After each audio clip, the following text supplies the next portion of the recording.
Hi, my name's Johanna Weaver, and I'm the Director of the Tech Policy Design Centre at the Australian National University. I'm honoured to be here today, and I'd like to thank Carnegie India for extending me the invitation, but for also affording the opportunity for me to participate in this session virtually in this hybrid format.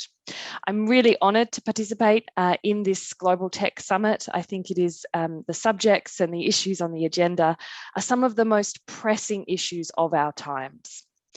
In particular, I've been asked today to speak on the Quad Leaders Statement and what that means in particular for tech governance.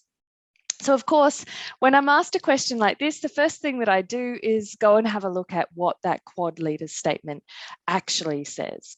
So my first observation that I would make is that having a meaty leaders statement of 4 presidents and prime ministers of countries is no mean feat. This is actually something that would have been a relatively negotiated document, and the depth and length of this document, as someone who used to have to be the one negotiating these things, really stands out to me.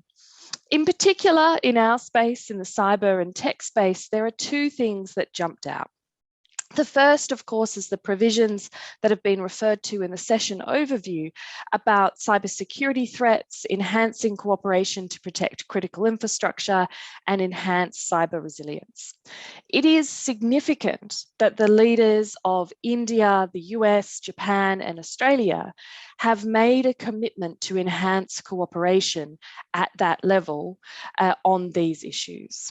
There was not too long ago when trying to get even the word cybersecurity into a leaders level statement was a difficult thing. So let's not diminish the significance of that commitment. However, in saying that, the thing that particularly jumped out to me in the Quad Leaders Statement of September was the document that accompanied them and a paragraph reference in that Quad Leaders Statement to the Quad principles on technology design, development, governance, and use. Now, if you haven't already seen or downloaded a copy of these principles, I really urge you to do so. These principles are not just short, sharp statements. It's a couple of page document organized under 3 headings of supporting universal values, building trust, integrity, and resilience. And then the 3rd heading is fostering healthy competition and international collaboration to advance the frontier of science and technology.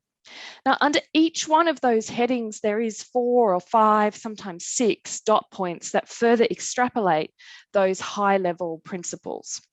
So for anyone wanting to know the areas of cooperation that the Quad countries are prioritising at the leaders level, that statement really provides you with your answers. Again, just to underscore that the negotiation of a statement, a set of principles, like this, the Quad principles of technology design, development, governance, and use, and their endorsement at the leaders level really is a significant thing. So I urge you to make use of those, cross-reference them, hold your governments to account to those principles, because they are now the public stated principles. In terms of areas for priority cooperation for Quad countries, taking into account what the governments have prioritised in those principles, I'd like to leave you with 3 key takeouts. The first is that we really need to mature the tech policy, the tech governance ecosystem. The second is that we have to remember and preserve Quad countries' point of difference. And the third is that we must not, as Quad countries, forget the standards discussions that are going on. So let's dive into each one of those in turn.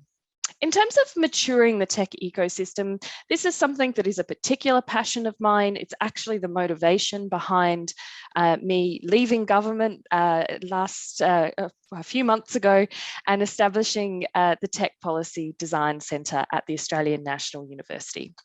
And that's because in my previous role, when I worked for the Australian Department of Foreign Affairs, also when I led our negotiations at the United Nations, it became really clear to me that every country in the world is grappling with these issues of how do we govern and regulate technologies. And there is an information asymmetry here, because the blunt fact is that often the politicians and also the public servants that are looking to design policy and regulation in this space do not know and understand and have the same depth of knowledge about the technologies that they're seeking to govern and regulate as, for example, the private sector does. And so what I've observed is that we really need to mature the tech policy ecosystem. And when I use the word policy here, I really do mean it in its broadest sense. So policy, strategy, regulation, legislation, governance.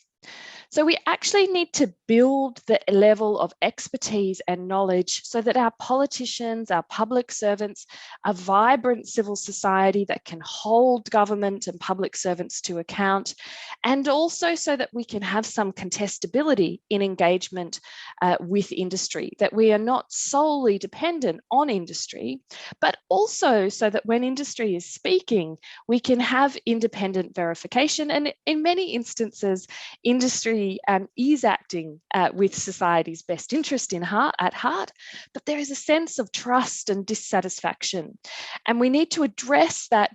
We need to address that information asymmetry, so that as we move to regulate and govern in this space around critical and emerging technologies or on cybersecurity issues, that we do so in an informed, evidence-based way that ensures that we are getting the outcomes for security or for societal benefit, but at the same time, we're not stifling innovation and growth. So that's the first thing that I think we need to prioritize as Quad countries, which is actually putting in the effort to mature the ecosystem so that we can develop better and more informed tech policy, regulation, and governance. The second point I would make is that we really need to, when Quad countries are working together and are looking to cooperate on cyber and critical tech issues, that we really need to keep front of mind the Quad point of difference and the Quad reason for existence. And put simply, the Quad point of difference is the fact that the US, India, Japan, and Australia all share this commitment to universal values, so human rights, for example, but we also share a commitment to liberal democratic values. That point of difference is important to keep front of mind.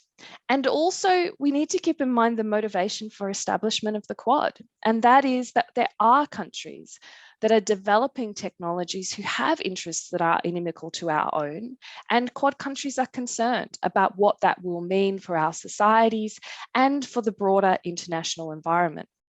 So as we are developing our own policies and responses, we need to ensure that we are promoting the values that bind us, and we need to make sure that we have a point of difference from those who have authoritarian leanings and are creating technologies that don't necessarily align with Quad interests and values. This is especially important, and I underline that, it is especially important when Quad countries are regulating or implementing governance measures in response to security concerns.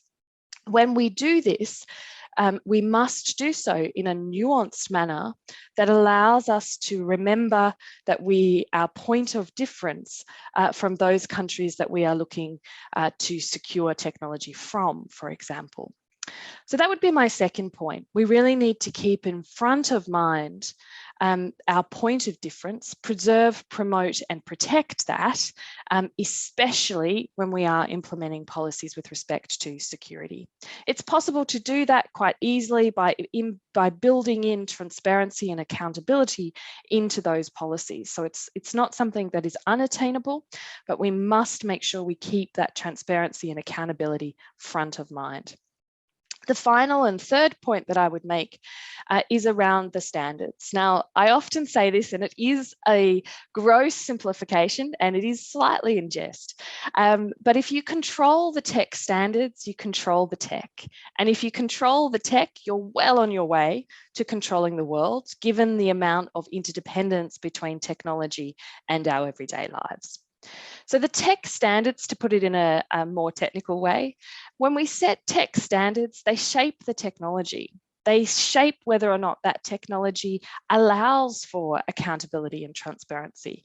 They shape whether or not that technology has privacy and respect for fundamental freedoms and human rights built into it. So the discussions that go on in these technical standards bodies are super important because they set the parameters of what the technology can do. So in my view, a priority for Quad countries has to be to ensure that we have broad, effective and active representation in all of these critical and emerging technical standards discussions and in the existing cybersecurity discussions. We need to have that breadth and depth of expertise represented there, and this is something that is represented in the Quad principles that I referred to at the start, that we need to have an active private sector participation in these standards discussions, but we also need to make sure that we have government in those discussions as well to ensure that we are protecting, promoting that point of difference that I just referred to. So this is really important. We need to make sure that Quad countries have coverage not only of the different types of technologies, but also of the different forums in which these discussions are happening. I think this is an area of clear opportunity for public-private partnership, and it is also an area where the Quad governments can demonstrate leadership by perhaps divvying up and prioritising, but ensuring we have that spread of engagement. So that is my brief remarks today. In summary, I really do urge you to have a look at this Quad principles for technology design, development, governance and use. Don't just look at it, download it, cross-reference it, hold your government to account.